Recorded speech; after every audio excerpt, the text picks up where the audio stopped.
오마이뉴스가 만드는 팟캐스트 이털남입니다.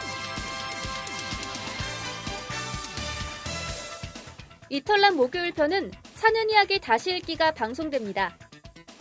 오늘 새로운 이야기는 뭐죠? 오늘의 사는 이야기는 택배 일을 한 지 8일 만에 해고된 남자의 사연입니다. 해고 이유가 일머리가 없다는 건데요. 택배 일에 어떤 요령이 필요한지, 또 이 일이 얼마나 어려운지 오늘은 택배 기사의 세계로 들어가 보겠습니다. 사는 이야기 다시 읽기 지금 시작합니다.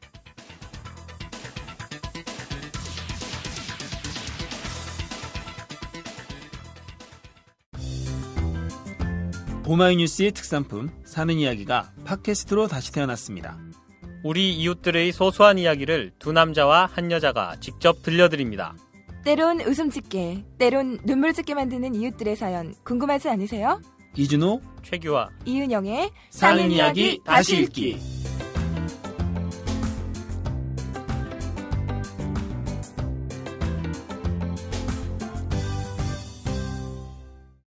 안녕하세요, 이준호입니다. 사이다의 최규화입니다. 안녕하세요, 이은영입니다. 오늘이 수요일 한국 첫 경기가 열린 날이었잖아요. 네, 월드컵이요? 오늘 아침에요. 네, 월드컵. 뭐 제가 경기 얘기하려는 건 아니고요. 오늘 아침 출근을 하다가 참 희한한 일을 겪었습니다. 이거 사실 우리 저번에 출퇴근길 공모 기사 읽었는데 네. 저도 공모해야 될 것 같아요. 뭐냐면 오늘 좀 일찍 나왔거든요. 6시 정각에 차를 탔어요. 빨리 와서 좀 경기를 좀 보려고. 근데 다들 나 같은 생각이었는지 그 6시에 버스가 꽉 찼어요. 다들 비슷한 그 시간에 버스가 안 차는데. 네. 근데 그 버스가 가다가 사고가 났네. 어머, 그 추돌 사고가 났어요. 오늘 출근길에요? 네. 그래가지고 차가 한 40분 정도 그냥 서서 운전기사하고 그 사고 난 차하고 막 계속 실랑이 하느라고. 아유. 그러니까 사람들이 막 짜증이 나잖아. 뭐 빨리 가려고 그거 탔는데 그 네. 차가 사고가 그러니까요. 났으니까요.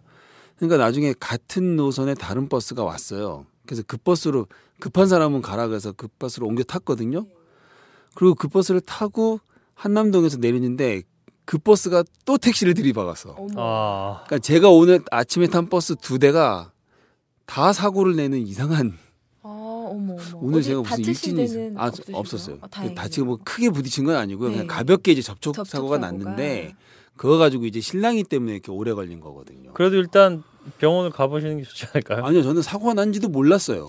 왜 이렇게 차가 안 가나 하면서 자다가 일어나 봤더니 실랑이를 하고 있더라고요. 그래도 다행이긴 하네요. 네. 근데 생각보다 사람들이 의외로 조용히 잘 기다리대.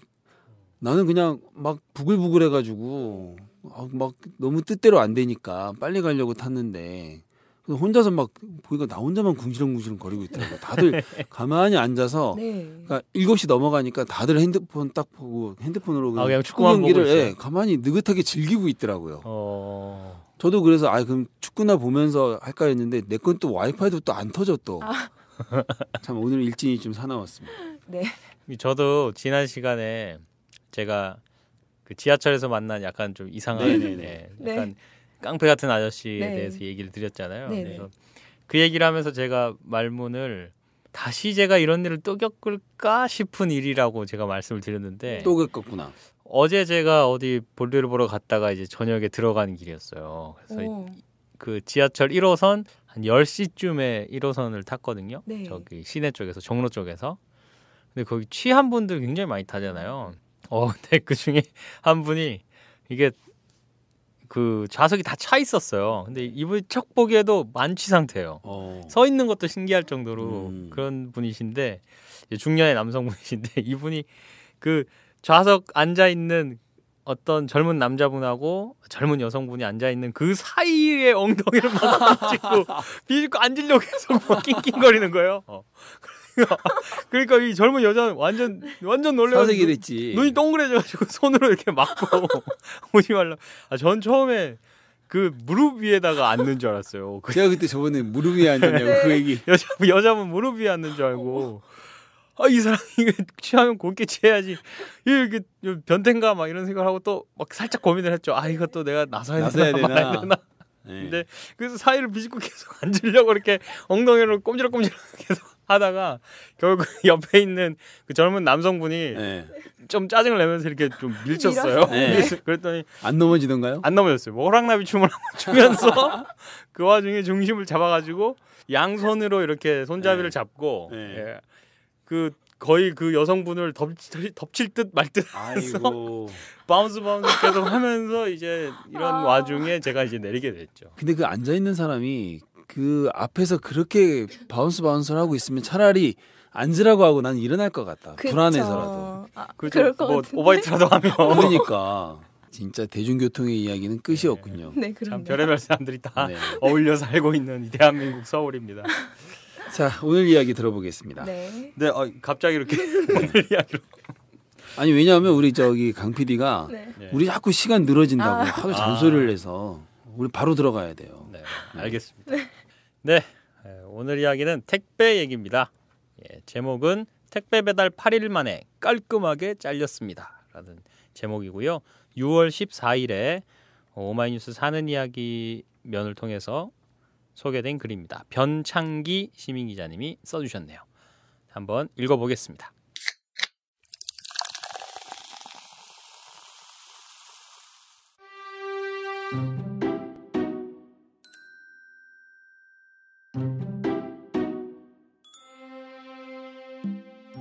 방 기사님 미안하게 됐네요.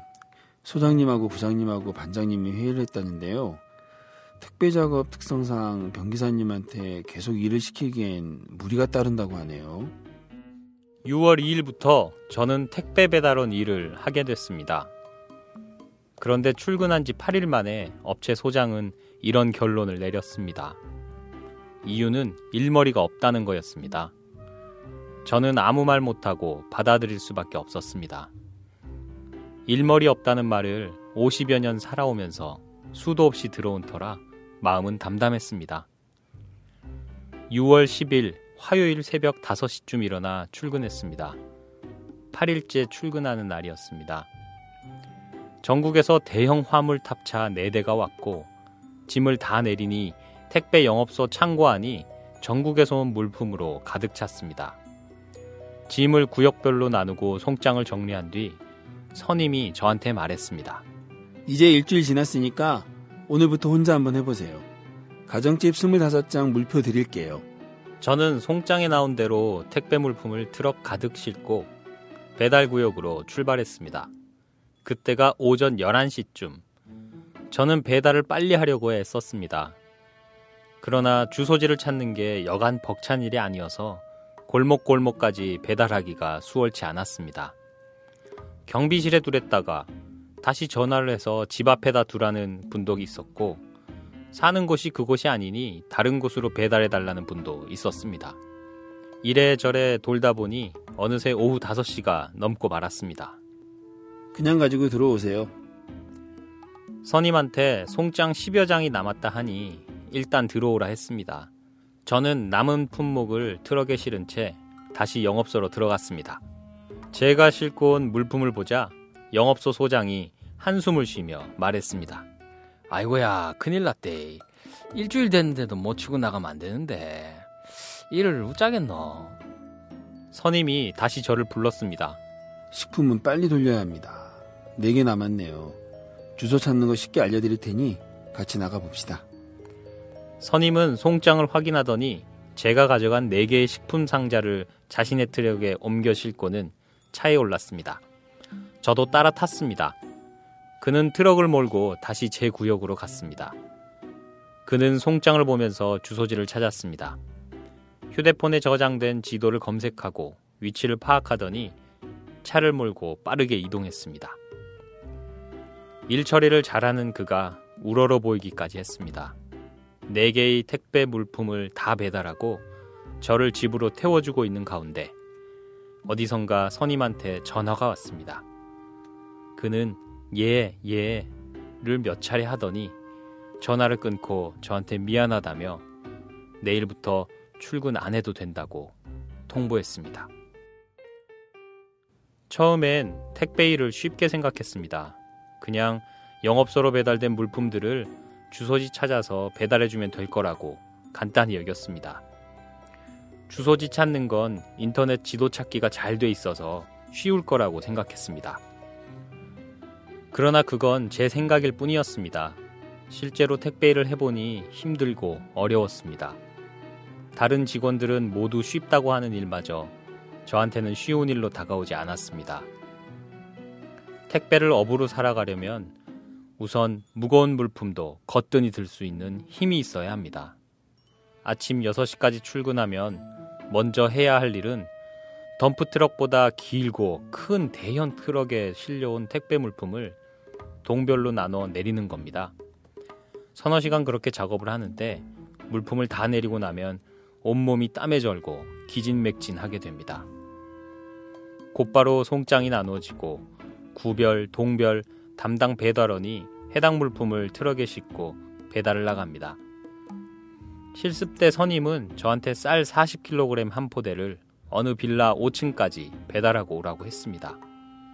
쌀 포대를 어깨에 들어올리는 것만으로도 힘들어서 낑낑거렸습니다. 그걸 짊어지고 계단으로 5층까지 배달하고 내려오니 다리가 후들거렸습니다. 택배 일을 하려면 우선 체력이 있어야 합니다. 두 번째로 외우는 것을 잘해야 합니다. 저의 경우 화물 택배다 보니 크고 작은 기업체에 배달되는 부품이나 자재가 많았습니다.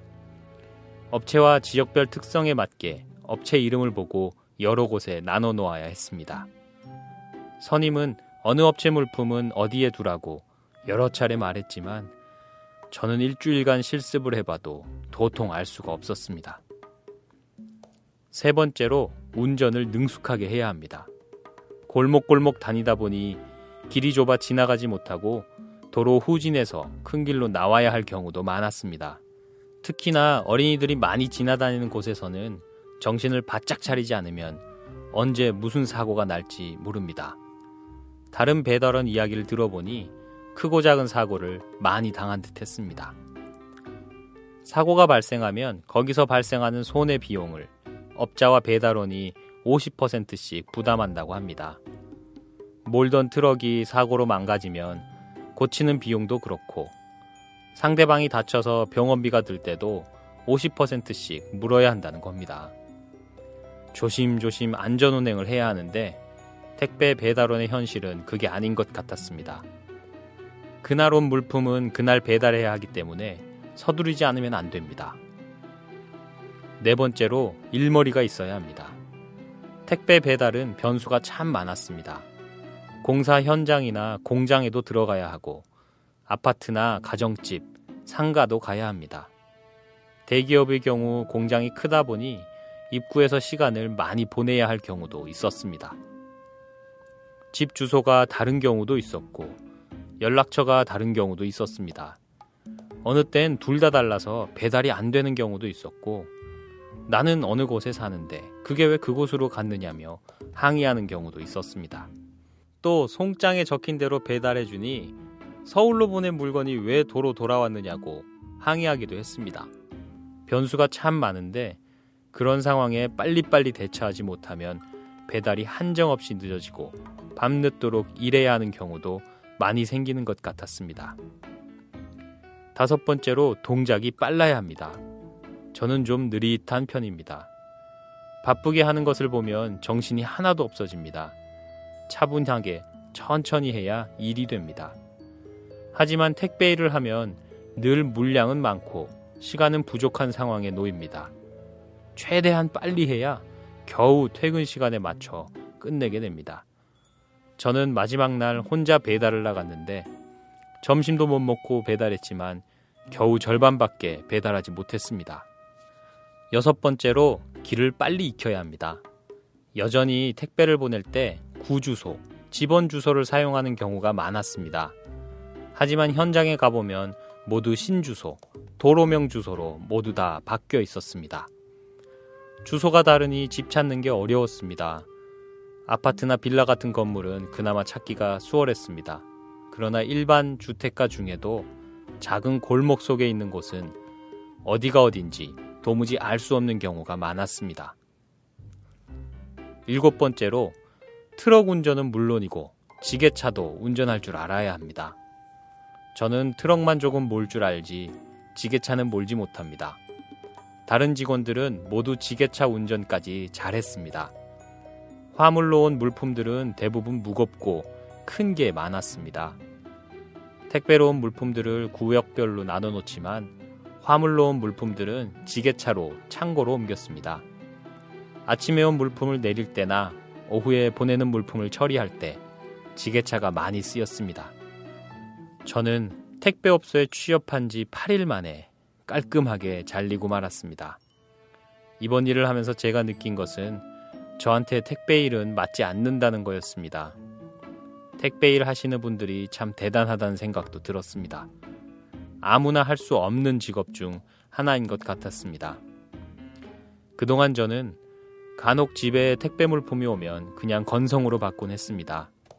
이제부터는 배달하는 분께 이 무더운 여름철 고생 많다며 시원한 물이라도 한 잔 드려야겠습니다.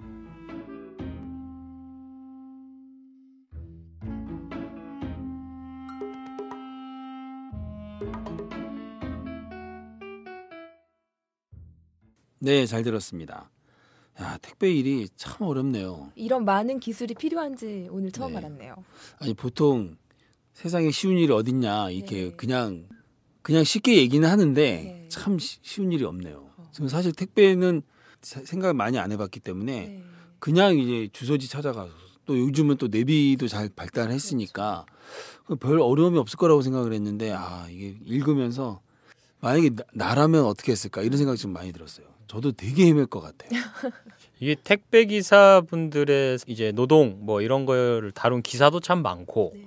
뭐 다큐 프로그램이라든가 뭐 시사 프로그램 같은 것에서도 이야기가 여러 차례 됐는데 또 이 기사를 읽으니까 또 새삼 또 와닿네요. 이렇게 또 구체적으로 직접 경험해 본 사람만이 할 수 있는 이야기를 또 해주셔가지고 정말 귀한 글인 것 같습니다. 읽으면서 내내 그 생각을 했어요. 그죠? 네. 은영 씨는 이 7가지 중에 뭐가 제일 힘들어요? 본인한테는? 뭐가 제일 힘들 것 같아요? 지게차를 운전하는 지게차 게 운전? 힘들지 않을까? 지게차 그렇죠. 운전. 그런 기술 그런 건 당연히 좀 어려울 것 같고. 근데 저는 오히려 그거는 배우면 되는 것 같은데 이게 그 변창기 기자님도 천성에 자기랑 맞지 않는다라고 했던 게 네. 동작이 빨라야 된다 이런 부분 있잖아요. 저도 100% 공감하거든요 이 부분. 저도 그래요.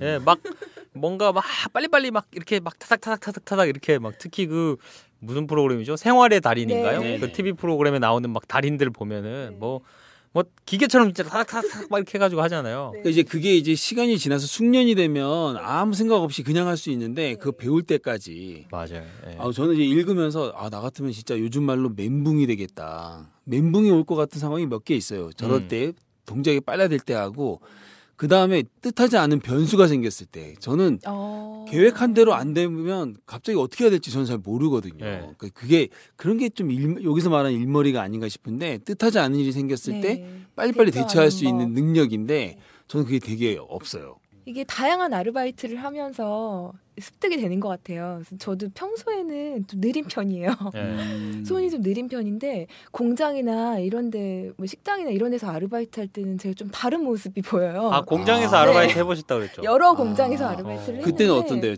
자기 자신도 내가 이런 적이 있었나 싶을 정도로 뭐 빨라요? 그 바쁜 그 사람들 사이에서 일을 하다 보면 적응을 하는구나. 네, 제가 늦어질 수가 없는 상황이니까 저도 모르게 막 초인적인 힘이 발휘되면서 적응을 하더라고요. 그리고 택배 뭐 이런 데서 전화가 와서 물품을 막 포장을 해서 보내야 될 때는 이게 오늘 못 나가면 분명 컴플레인 전화가 올 게 분명하니까 네. 하게 되더라고요. 자, 그러면 우리 이 글을 쓴 변창기 기자님과 전화 인터뷰를 한번 해보겠습니다. 네. 네, 변창기 기자님 안녕하세요. 네, 안녕하세요. 네, 안녕하세요. 네네. 안녕하십니까? 저번에도 한번 네. 만났었죠? 예, 예. 예. 저 지금 반갑네요. 네, 반갑습니다. 두 번째 출연하신 소감은 어떠십니까? 기분 좋은데요? 그러세요? 다행입니다. 네. 지금 듣기로는 다른 배달 일을 하고 계신다고요? 예. 거기에 건설 현장에 들어가는 목재 있잖아요. 하판이나 예, 네. 강목이나 이런 거를 운반하시는 일을 예, 그 하시는 건설 거죠? 현장에 배달해달라면 이제 차에 싣고 가서 배달해주고 이런. 그래요? 그 일은 하신 지 얼마나 됐어요? 지금 한 3일 됐네요. 3일요? 그러면 예. 지금 한참 일이 좀 어렵겠네요. 이제 막 배우는 때라. 막 수백 종류의 예. 하판도 미리가 뭐 3mm에서 뭐 두께 막 20mm까지 막 엄청 많아요. 종류도 많고. 그걸 또 다 이렇게 외워야 빨리빨리 이렇게 또 되니까 예. 익힐 것이 아직 많으시겠네요. 자, 이 글에 보면 택배 일의 어려움이 아주 잘 나와 있던데요. 이 중에서 네. 가장 더 힘든 건 뭐였나요? 그 새벽에 6시부터 이제 차가 오는데 그 내리는 거 아, 뭐 이런 거야 이제 다 같이 내리니까 내리면 되는데 예. 문제는 이제 그걸 가지고 이제 길 찾는 거 네. 한 수십 개씩 가지고 나가거든요. 네. 그걸 이제 거기서 오래된 사람들은 오전에 다 쳐버리더라고요. 친다는 소리가 이제 다 배달을 완료하고 배달, 빨리 와 들어오는 거죠. 오전 그리고 중에. 오전에 다 맞춰서. 끝내요? 예예예. 오전 오후로 나눠서 하는데 네. 오전에 한 3, 40개 가지고 나가면 다 배달하고 들어오는 거예요. 네. 저보고 이제 저는 쳐보니까 25개인가 줬어요. 네. 그 나보고 혼자 나가보라길래 나가가지고 막 그 길을 못 찾아서 헤매고 이랬죠 뭐. 그 차는 개인 차인가요? 아니면은 그 택배 회사에서 그 하는 차죠? 그 일반 택배는 네. 지입차가 많아요. 네네. 지입 차량. 네. 예, 자기가 하나 배달하면 얼마 떼먹는 거 있잖아요. 네네. 예, 근데 우리 여기는 화물 택배라 하더라고요. 그래서 그 지입차는 없고 전부 이제 그쪽 소장의 소유고 네. 차가 한 네. 4-5대 있는데 그걸 전부 그 사람이 소장이 소유하고 직원을 두고 이제 배달을 시키는 거죠.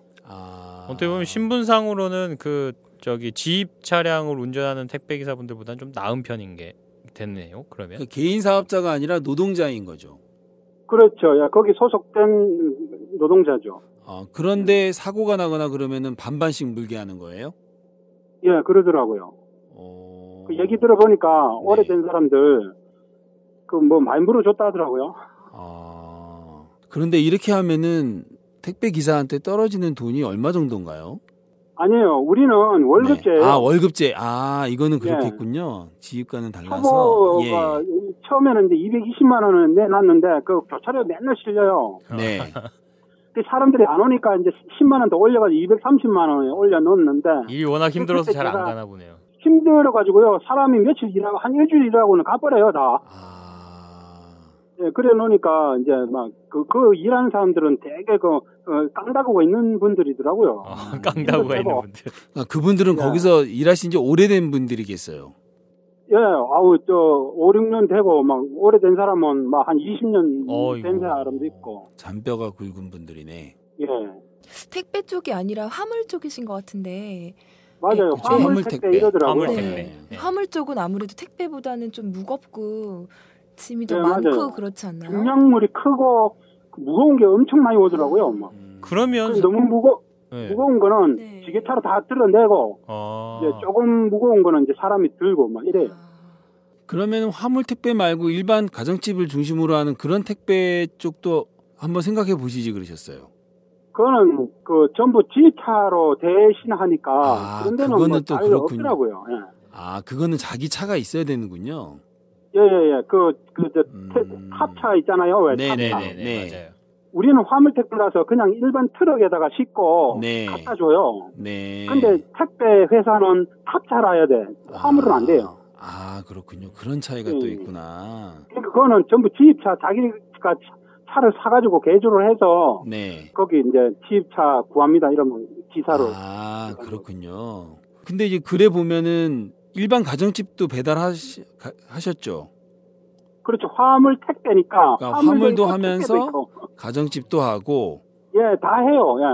그럼 그러니까 이게 범위가 더 넓은 거네요. 그렇죠. 예, 엄청 물량도 많고. 그러니까 이 화물 택배는 일반 택배사에서 안 받아주는 걸 다 받아주거든요. 그렇죠. 맞아요. 하다못해 오토바이에서 자전거 뭐 이런 거 뭐 다 오더라고요. 예. 부피가 좀 크고 부피가 택배로 크고. 보낼 수 없는 것들. 왜 엄청 지게차로 떠야만 하는 엄청 큰 덩어리에 쇠덩어리 같은 거 많이 와요. 그럼 체력도 정말 필요하겠네요.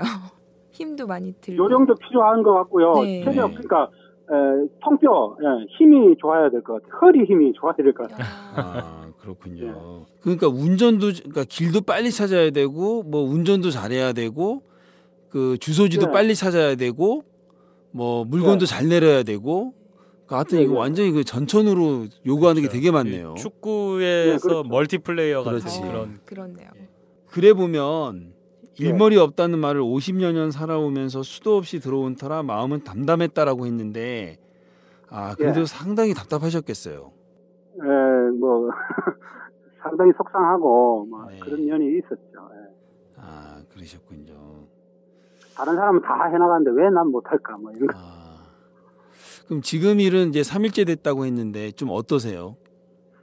이 나무다 보니까요. 건설 현장이고 나무다 보니까 그 택배보다는 좀 무겁기는 하지만 쉬운 것 같아요. 이거는 이제 그 화물차에다가 네.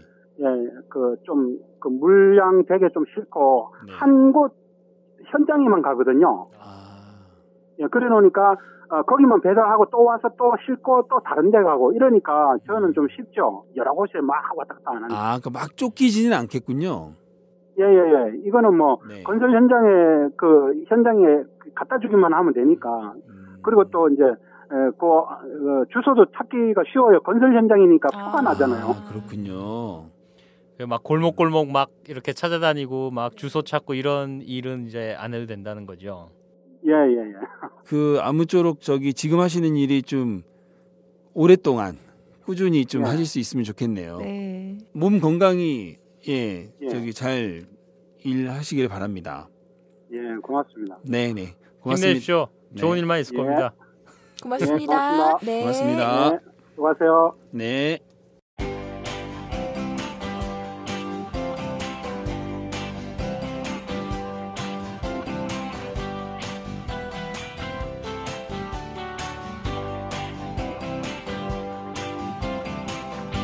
오마이뉴스가 만드는 팟캐스트 이털남. 사는 이야기 다시 읽기 사이다입니다. 여러분은 본격 시사타치 생활감성 수다쇼 사이다를 듣고 있습니다. 네, 변정희 기자님이 택배하고는 비슷한 배달 일이긴 한데 이제 목재 배달하는. 화물. 근데 이제 이야기를 들어보니까 확실히 이 일은 좀 수월하게 들려요.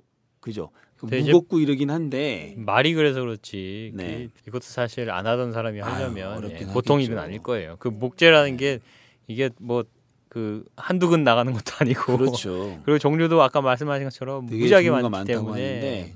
하는데 근데 일단은 단일 품목인 게 좀 도움이 될 것 같아요. 여러 품목이면 아까 글에서도 보면 종류가 너무 많아가지고 이게 배달을 어디다 해야 될지 헷갈린 데다가 그러다 보니까 잘못 배달될 때도 많고 했는데 이건 목재고 대개가 건설 현장이어서 그 점에 있어서는 좀 용이하지 않나. 자, 하여튼 이 기사에 댓글이 좀 많이 달렸어요. 네, 공감해 주시는 분들이 많더라고요. 공감해 주는 글들이 많더라고요. 그래서 오늘은 시사타치를 생략하고요. 이 댓글을 좀 소개하겠습니다. 댓글 소개에도 좀 시간이 많이 들 것 같아서요. 네, 아이디 안도도서님이 이렇게 올려주셨는데요. 제 친구가 택배업을 한 지 3년이 다 되었는데 이직을 심각하게 고민하고 있습니다. 택배업 정말 중노동입니다. 이 일을 하기 전엔 비교적 건장한 30대 중반이었던 친구는 이 일을 하고 나서 건강이 많이 나빠졌습니다. 특히 허리가 굉장히 안 좋아졌습니다. 무거운 것을 많이 들다 보니 척추에 무리가 많이 가다 보니 목, 허리 디스크가 생긴 것입니다. 그러다 보니 침도 많이 맞고 병원비가 꽤 나갑니다. 또 이 기사에 나오는 것처럼 사고가 나면 자기가 물어야 하는 돈이 많다 보니 생각만큼 돈을 많이 버는 것도 아닙니다. 돈 문제를 떠나 건강 악화가 심화되어 가고 있어서 저도 웬만하면 딴 일을 찾기를 권하고 있습니다. 무슨 일을 하건 몸이 재산입니다. 건강을 잃으면 모든 것을 잃습니다. 라고 써주셨어요. 네. 이게 이 척추에 무리가 많이 간다. 그다음에 그렇죠. 목, 허리 디스크. 이게 이제 참 근데 정말 그럴 것 같아요. 근데 갑자기 제가 예전에 한번 박스에다가 책을 넣고 어디다 좀 보낸다고 택배를 신청을 했는데 갑자기 제가 너무 미안하네요. 갑자기 왜냐하면 이 박스를 두 개로 나눠서 이렇게 했어야 되는데 아끼려고 그냥 박스 하나에다가 책을 꽉꽉 넣었거든요. 그때 오심 택배 기사분이 너무 이렇게 하시면 안 되는데 막 그러더라고요. 그때 사실 난 몰랐어. 그냥 뭐 하시는 김에 좀 이렇게만 생각을 했는데 맞아요. 돌연 지금 갑자기 그때 그분이 생각나네요. 너무 미안하네. 택배 네. 기사님들이 그런 짐을 똥짐이라 그런대요. 그래요? 예. 짐이 무거운 걸. 무겁기만 하고 돈도 안 되는 거. 내가 보는 게 딱 그거였는데. 똥짐이죠. 사실 악의가 있는 건 아닌데 네, 맞아요. 몰라서 이 택배 기사들이 어떤 상황에서 일하는지 얼마나 그게 무거운지 무거운 뭐 짐을 얼마나 많이 들고 있는지 그 때문에 얼마나 허리에 무리가 가는지 예. 사실 모르잖아요. 우리가 남일이라고 해서 그렇죠. 혹시 이 방송 들으신 분들은 한 번쯤 택배 기사 분들의 이런 처지를 좀 생각해 주셨으면 합니다. 또 하나 소개해 주실까요? 예, 저도 이 택배 일을 직접 해보신 분의 사연인 것 같아요. 이 댓글로 남겨주셨는데요. 저는 구로 쪽에서 택배를 2년 정도 했는데요. 기사를 쓰신 분도 대리점의 사정도 양쪽 다 이해가 갑니다. 변수도 많고 고려해야 할 것도 많고 위험 부담도 많은 직종인 것 같습니다. 젊은 나이에도 하기 쉽지 않은 일이죠. 저도 일을 그만두고 몸이 좋지 않아 몇 개월 집에서 쉬었습니다. 글을 보시고 한 번쯤 택배를 생각하시는 분들을 위해 추가로 덧붙여 드리고자 하는 사항은 물품에 관한 것입니다. 하루 150개 정도 배달을 하는데 시간에 쫓기다 보니 고객이 부재할 경우 서명을 받지 못하는 경우가 많습니다. 그래서 서명 없이 때론 집 앞 어딘가에 맡기거나 숨겨두게 되는데 하루 이틀 지나서 때론 한 달, 심지어는 석 달 후에도 못 받았다고 연락이 오는 경우가 있습니다. 만약 서명을 받지 않은 경우는 배달자가 100% 책임을 져야 합니다. 아이고. 이렇게 황준영 님이 댓글 남겨주셨네요. 하루에 150개 정도를 배달을 하는군요. 150개. 150집을 찾아간다는 얘기입니다. 이게 어떻게 하루에 가능할까요? 1시간에 20군데, 1시간에 20군데 그러면 한 집당 한 3분. 하나도 안 쉰다고 치고 3분 만에 이제 올라갔다 내려갔다 차 몰고 가서 집 내리고 이렇게 해야 된다는 거죠. 예전에 수학 장애인이라고 하더니 계산이 상당히 빠르네요. 네? 고맙습니다. 야, 거기다가 이 서명을 받지 못해서 나중에 서명 받지 않았다. 이러면 또 100% 책임을 져야 된다는 거예요. 근데 이게 사실 서명 받기도 쉽지가 않은 게 되게 집에 없으면 네, 대신 이때 어떡하죠? 전해주거나. 그럼 아파트 그 경비 아저씨한테 서명을 대신 받나? 아파트 같은 경우는 또 그렇게 계셔서 상관이 없는데 뭐 네. 저희 집도 빌라입니다만 그러면 옆집에 맡겨두거나 아니면 정한되면은 어디 뭐 저기 어디 살짝 뭐 끼워넣고 가세요. 뭐 아니면 어디 앞에 두고 가세요. 뭐 이렇게 된다고요. 그럼 서명을 못 받잖아. 예, 그 서명이 문제가 아니고 그렇게 해놓고 물건을 잃어버리면 이제 골치가 아픈 거죠. 그렇네요. 누가 근데 이걸 그걸 주워가거나. 이제 이 택배 기사들이 책임을 져야 된다는 그죠? 거예요. 이게 뭔가 이제 뭐 싸움이 나게 되면은 네. 결국에는 회사 입장에서는 배달을 하는 택배 기사들한테 이 책임을 지우는 것 같네요. 이분 말씀을 따르면. 그러니까 이분 말씀에 따르면 서명을 받지 않았다. 그러면 무조건 택배 기사가 책임을 지는 이렇게 되는 거네요. 이분도 참 2년 정도 일을 하시고 몇 개월 집에서 쉬었다라고 네. 말씀을 하셨는데 참 몸이 좋지 않아서. 예. 그러니까 이게 사실 돈 벌려고 일을 했는데 몸이 나빠져가지고 돈은 더 쓰게 되는. 네. 병원 이게 비료요? 참 이게 악순환처럼 많이 반복이 되잖아요. 이게 택배 쪽이 네. 진입장벽이라고 그러나요? 약간 특별한 기술이나 뭐 이력 없이도 할 수 있는 분야고 그리고 택배 쪽이 워낙에 유통이나 뭐 이런 쪽이 발달하면서 이제 성장세에 따라서 뭐 워낙에 회사들이 많아지고 해서 여기 사람을 굉장히 많이 뽑았어요. 그래서 이제 쉽게 일단은 진입은 하는데 거기서 이제 일을 견디지 못하고 나가는 분들이 많은 거죠. 저희가 처음 이제 대학 들어가서 막 아르바이트 찾고 이럴 때 한 4, 5년 전 그럴 때는 택배 보조기사 이런 게 있었어요. 나도 본 거 같다. 네, 그러니까 지금은 당연히 택배 배달을 하면 한 분이서 운전을 하고 한 분이서 배달을 한다고 이제 당연히 그렇게 생각을 하는데 제가 그때 아르바이트 구할 때는 그 택배 기사 옆에 요즘도 앉아서 거의 택배 기사 한 분이서 혼자서 다 운전하고 배달하고 다 하지 않아요? 그러니까 요즘은 그렇게 이제 요즘은 당연하게 예전에는 그렇게, 둘이었다 이거죠. 근데 운전하는 사람이 있고 짐을 나르는 사람이 따로 옆에 있었어요. 택배 보조라고. 그래서 뭐 월급 차이는 뭐 나는지 어쨌는지 모르겠지만 네. 그래서 그 아르바이트 진짜 뽑아서 제가 원서도 쓰고 그랬었어요. 그렇군요. 네. 근데 어느 순간부터 이제 그냥 혼자서 하는 걸로 더 근데 다 바뀌어버린 사실 진짜 둘이서 해야 될 것 같아요. 그렇죠. 왜냐면 여기 네. 글에서도 나왔지만 운전하는 것도 되게 중노동이거든요. 네. 근데 운전하랴 그 무거운 거 지고 또 집 찾아가서 배달하랴 연락도 해야 되잖아요. 연락도 또 해야 집에 그렇죠. 그러니까 있는지. 되게 운전하시면서 막 연락을 하시잖아요. 네. 그러니까 진짜 둘이서 해서 이렇게 역할을 좀 나눠야 되는데 열악하다 보니까 이걸 할 수 없어서 혼자서 다 하네요. 어떤 분들은 보니까 이게 요즘 이제 지입차주제, 그러니까 소사장제가 돼서 그 자기가 자기 차를 가지고 이제 물건을 하나 배달할 때 얼마씩 이렇게 해서 이제 받잖아요. 네네, 맞아요. 그러다 보니까 자기가 그냥 뭐 자영업자처럼 네. 뭐 이제 부부간에 같이 한다거나 뭐 아니면 아는 사람 한 사람을 자기가 자기 돈을 주고 고용해가지고 네네. 그렇게 자체적으로 뭐 두 분이서 배달을 하시는 분은 근데 봤어요. 요즘 근데 워낙 택배 경쟁이 치열해서 단가가 자꾸 내려가가지고 예. 그렇게 하면 별로 이렇게 남는 게 없으니까 예. 되게 아마 그 주로 혼자 하실 거예요. 가족 간에 그렇죠, 부부 간에 뭐 이 가족 간에. 정도. 예. 아까부터 뭘 자꾸 그렇게 찾고 계셨죠? 네. 저도 댓글을 하나 본 게 있어서 네. 네. 소개해드리려고 네. 조선옥님께서 남기신 댓글인데요. 네. 이 사회는 기다림을 모르지요. 노동자도 완제품이어야 하지. 속도에 맞지 않는다고 다른 완제품으로 순식간에 교체해버리는. 속이 아리실 텐데 결론은 타인에 대한 배려군요. 감사합니다. 이렇게 남겨주셨어요. 아, 근데 참 이분이 핵심을 얘기하셨어요. 예. 그죠? 속도에 맞지 않는다고 다른 완제품으로 순식간에 교체해 버리는.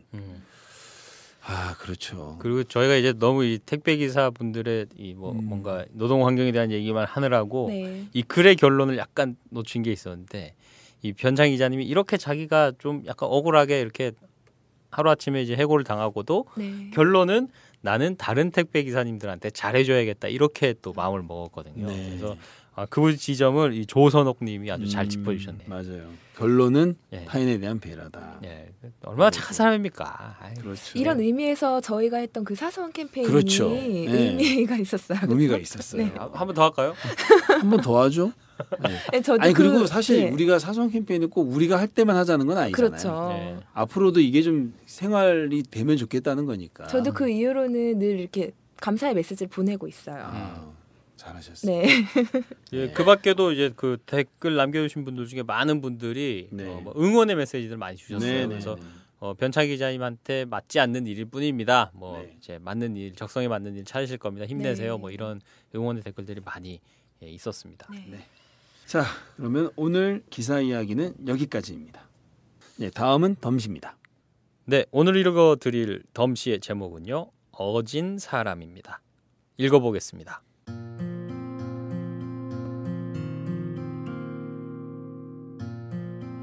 어질다는 말, 그 사람 참 어지러 라는 말, 그 한마디면 대충 통하던 말, 가진 사람이나 못 가진 사람이나 양반이나 쌍것이나 잘난 사람이나 못난 사람이나 그 사람 어진 사람이야. 그러면 대충 끄덕이던 말, 집안 따질 일이며 혼처 정할 일이며 흉허물 들출이라도 사람을 먼저 보게 하는 말, 나머진 대충 덮어도 탈이 없던 말, 시장기에 내놓은 메밀묵맛 같은 사람, 조금 비켜서 있는 듯해도 말끝이 흐려 어눌한 듯해도 누구든 드나들도록 숭숭 바람 타는 사람, 보리밥 숭늉맛 같은 사람, 뒤에서 우두커니 흐린 듯해도 끝이 공정한 사람, 휘적휘적 걷는 걸음에 왠지 슬픔이 묻어있는 사람, 반쯤 열린 살인문 같은 사람, 아홉이 모자라도 사람 같은 사람, 아버지들 의논을 끝내던 그 말, 지금은 사라지고 없지만 어질기만 해서 사람 노릇 못해. 그럴 때만 쓰는 말.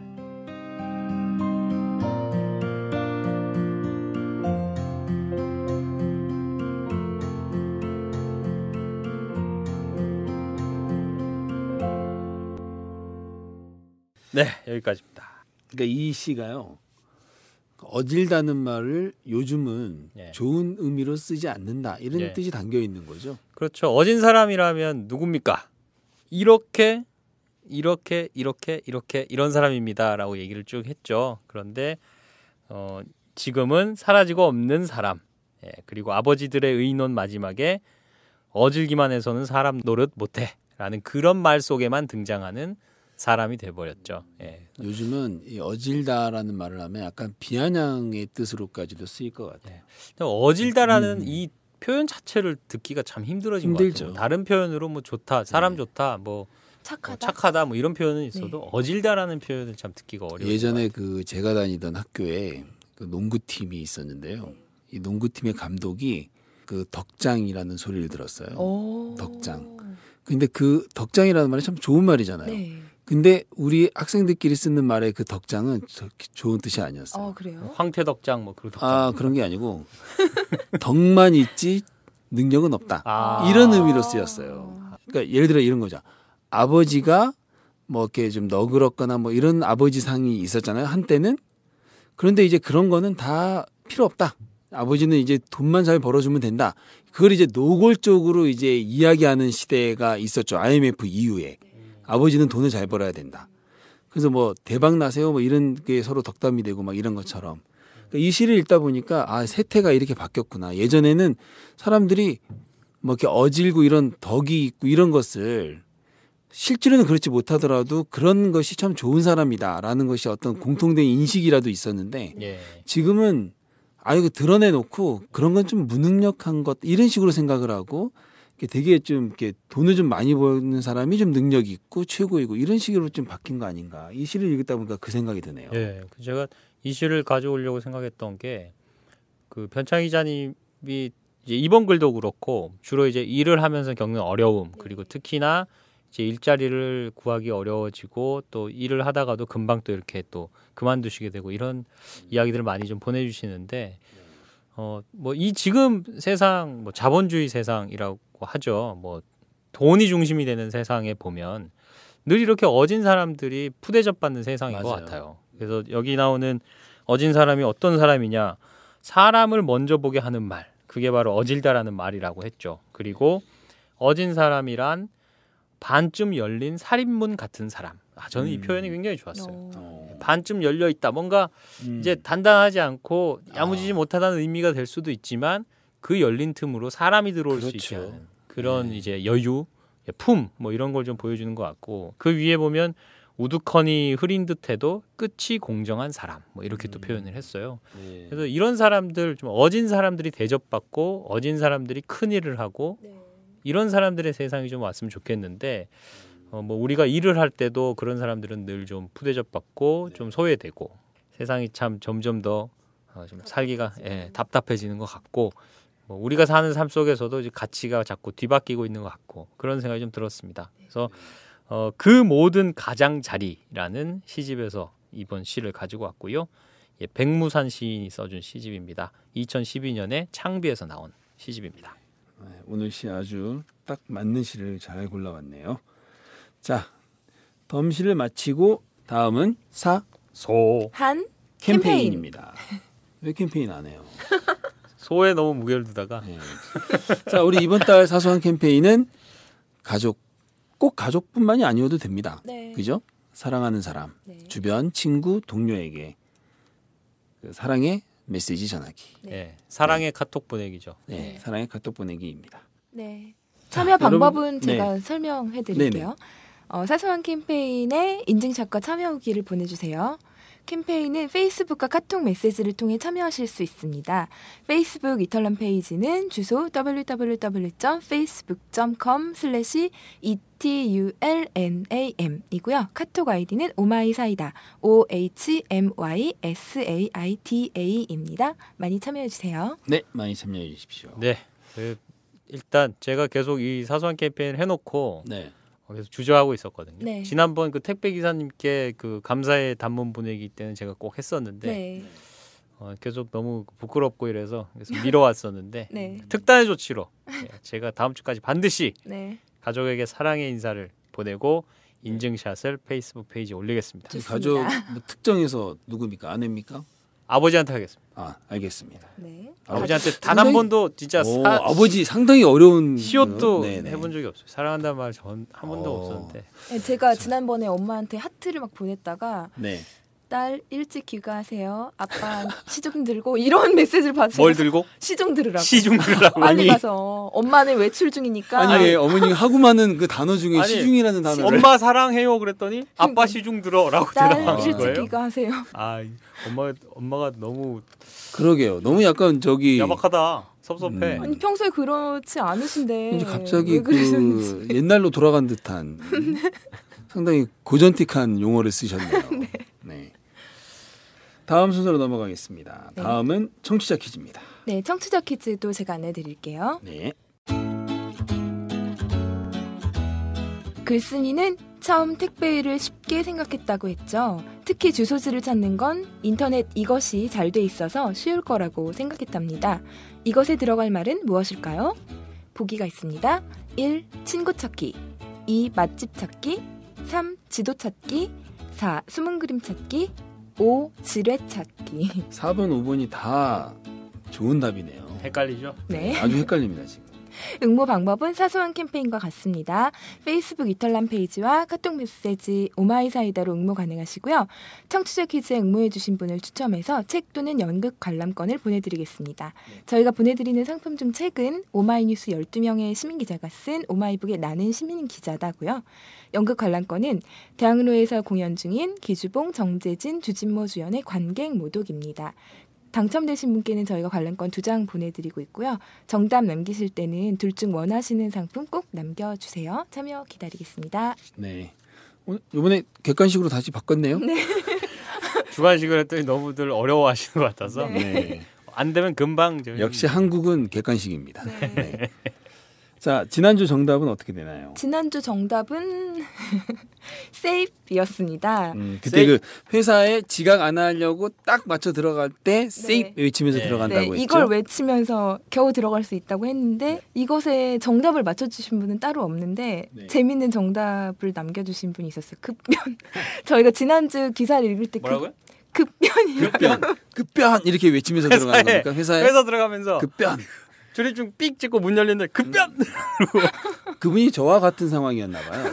그죠? 그 사무실 내용이 들어가면서. 네. 아, 나 똥 마려. 이 얘기잖아요. 네. 회사에 들어가면서 다 비켜. 이게 나 빨리 가야 돼. 용모가 이런 거죠. 급하니까 이제 네. 인사를 하기 전에 화장실부터 가겠다 이런 네네네. 거죠.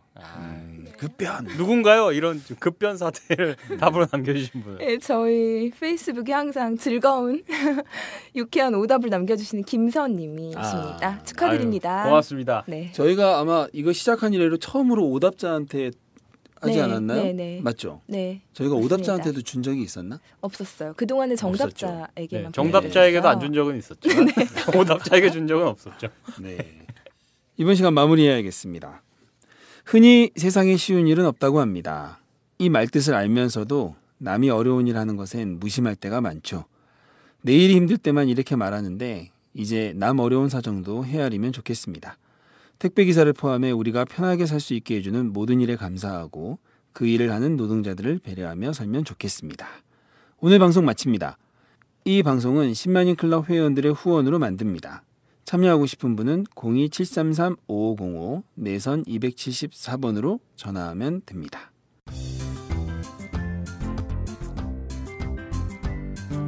본격 시사타치 생활감성 수다쇼 사이다 6월 셋째 주 방송 지금까지 진행의 이준호, 최규화, 이은영, 제작의 강윤준이었습니다. 다음에 만나요. 사는 이야기 다시 읽기 사이다.